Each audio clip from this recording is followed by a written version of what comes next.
Bienvenue au Café de la Vérité.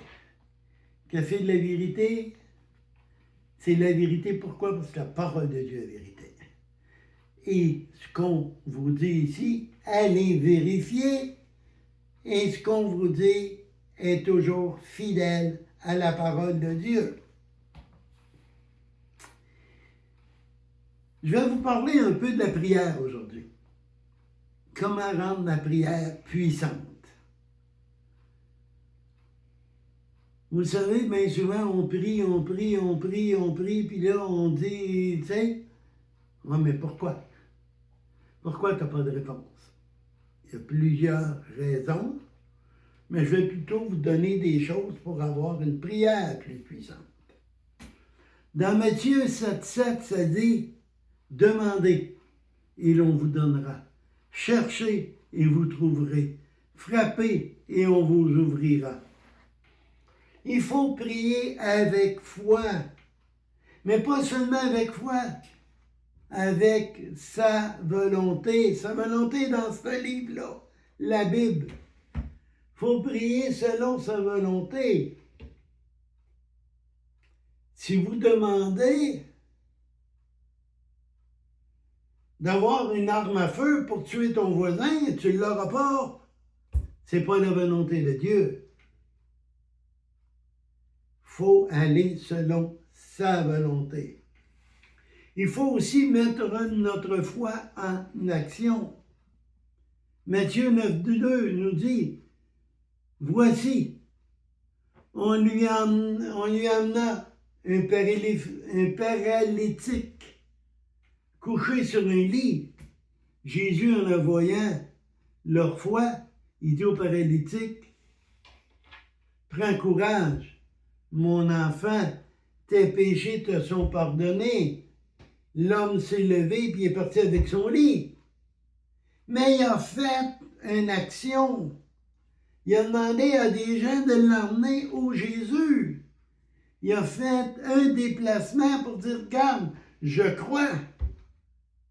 Mais toi, tu demandes un travail, mais tu ne te lèves pas le matin pour aller donner ton nom.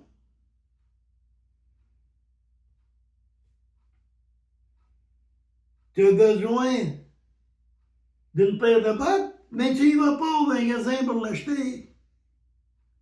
Ou à des endroits où ils vont pouvoir t'en donner une. Il faut que tu mettes ta foi en action.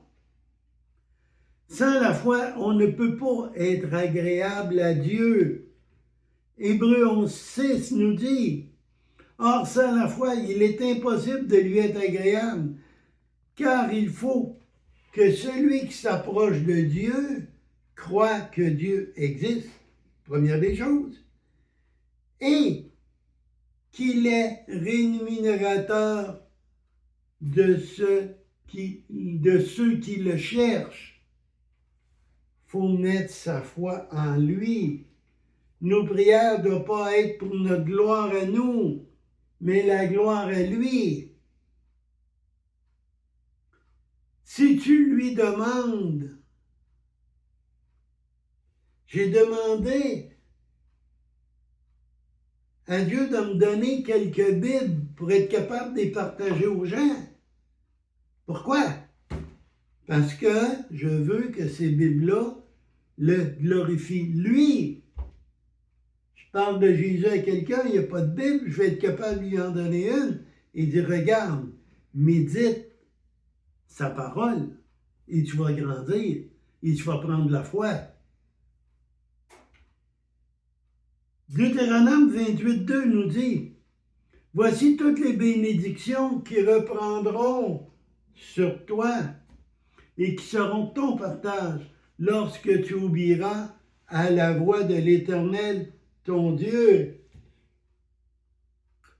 Je m'imagine des fois être à la place de Noé, dans un désert, et là Dieu dit, tu vas me construire un bateau, puis il donne telle grandeur, puis par telle chose. Tu vas le faire de... Je suis dans un désert. Pourquoi construire un bateau? Ça y a pris 100 ans. Et au bout de 100 ans, il est arrivé le déluge. Qui a été sauvé? Noé et sa famille. Qui ont travaillé à la construction de l'arche? Noé et sa famille. Et les autres ont ri de lui. Donc, Noé a obéi. Quand toi, tu veux de quoi? Est-ce que tu obéis? Ah, Seigneur, donne-moi une maîtresse. Non, non, attache-toi à ta femme. C'est ça qu'a dit la parole. Il faut obéir à la parole de Dieu. Il faut obéir à Dieu. Jacques 4,10, il dit, humiliez-vous devant le Seigneur. Il vous élèvera. Ce que tu veux pour ta gloire ou celle de Dieu, hey, moi là, je veux un gros char de luxe, là, t'sais. Je veux une Corvette ou une grosse Ferrari, tu sais. Le Seigneur va pouvoir aller puis parler de toi. Puis là, ils vont dire, regarde, non, la gloire de Dieu n'est pas dans la Ferrari, là. Tu veux pas une Ferrari pour glorifier Dieu, mais toi, pour te montrer comment tu es. Dieu se fout bien que tu arrives là avec un bazou. Ce qu'il veut, c'est que tu parles de lui. Ce qu'il veut, c'est que tu glorifies lui, pas toi. Il faut être patient et persévérer en son temps à lui.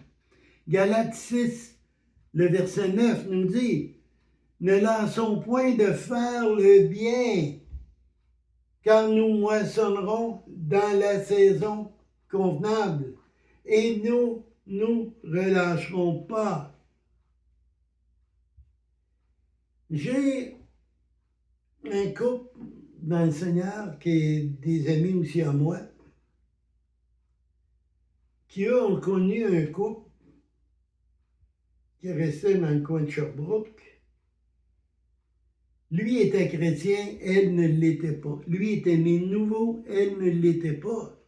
Il lui a parlé de Jésus pendant 21 ans. 21 ans. Et un bon matin, elle regardait la nature et clac, là, ça a déclenché. Et elle a dit à son mari, maintenant je crois. Je crois en Dieu, je crois en son Fils Jésus, et je crois qu'il a payé pour mon péché et qu'il est ressuscité. 21 ans! Faut-il être patient? Est-ce que vous priez pour vos voisins 21 ans de temps? Pour votre famille 21 ans de temps? Pour votre fils qui est alcoolique ou votre fille qui se drogue? Il faut prier et persévérer et croire qu'au temps de Dieu, cela va changer. 1 Thessaloniciens 5,18 nous dit « Rendez grâce en toutes choses, car c'est votre égard la volonté de Dieu en Jésus-Christ. » Il ne faut pas passer notre temps à demander « Oh Seigneur, Seigneur, Seigneur! » Arrête-le dans sa moisson. Ah, oh, Seigneur, Seigneur, fais que ma femme vienne à toi, ou mon mari vienne à toi, Seigneur, Seigneur. Non, arrête, demande, et après remercie. Merci, Seigneur, parce que je sais qu'à ton jour, que toi, tu as décidé, tu vas répondre à ma prière, et que mon fils qui a un problème d'alcool vienne à toi et qui sorte de cette dépendance. Merci Seigneur. Merci Seigneur, parce que tu vas pourvoir à ce que j'ai de l'argent qui rentre et réparé. J'étais ici 2 ans de temps. Prendre 20 minutes pour avoir 1,5 pouce d'eau dans mon bain. Je n'avais pas l'argent pour le réparer. Oh, il y a des gens qui vont dire, regarde, on va te le prêter. Le Seigneur va répondre en son temps. Au mois de septembre, le Seigneur a ouvert une porte, une petite entrée d'argent imprévue, et ça a payé ce qu'il fallait pour le réparer. J'ai eu un ami qui est venu m'aider, et maintenant de l'eau. j'en ai. Là, j'ai de la pression. Là, je me ramasse avec ça d'eau dans même pas 5 minutes. Dieu a répondu en son temps. Puis il y en a gros que je lui ai dit, non, regarde, je remercie le Seigneur, au moins j'ai de l'eau. Et en son temps, j'en aurai plus. Je remerciais Dieu. Et ce que vous devez faire, vous devez aussi le remercier parce qu'il y a tellement eu d'amour pour nous les humains qu'il a pris son Fils unique, le seul, il l'a envoyé sur la croix, mourir pour mes péchés, pour tes péchés. Et Jésus est devenu le seul chemin pour qu'on puisse aller au ciel. Vous allez voir que l'enfer, pour l'éternité, c'est long. Repentez-vous, demandez pardon à Dieu. Remerciez-le pour Jésus à la croix et croyez qu'il est le seul chemin. Et vous serez sauvés. Il y a des grosses catastrophes qui s'en viennent bientôt. Mais avant, Jésus va venir chercher les siens. Il ne les fera pas passer par ces grosses catastrophes. Il va les protéger. Comme toi, tu protégerais ta famille contre une attaque. Donc, la parole de Dieu te dit, Jésus est ton avocat auprès du Père. Accepte-le aujourd'hui. Partage cette vidéo. Mets le pouce en l'air. Si tu n'es pas abonné, abonne-toi. Mais surtout, partage. Parce que le but de ces enseignements, c'est un, faire grandir ceux qui croient en lui, et deux, emmener des gens qui ne le connaissent pas à lui. Que le Seigneur vous bénisse.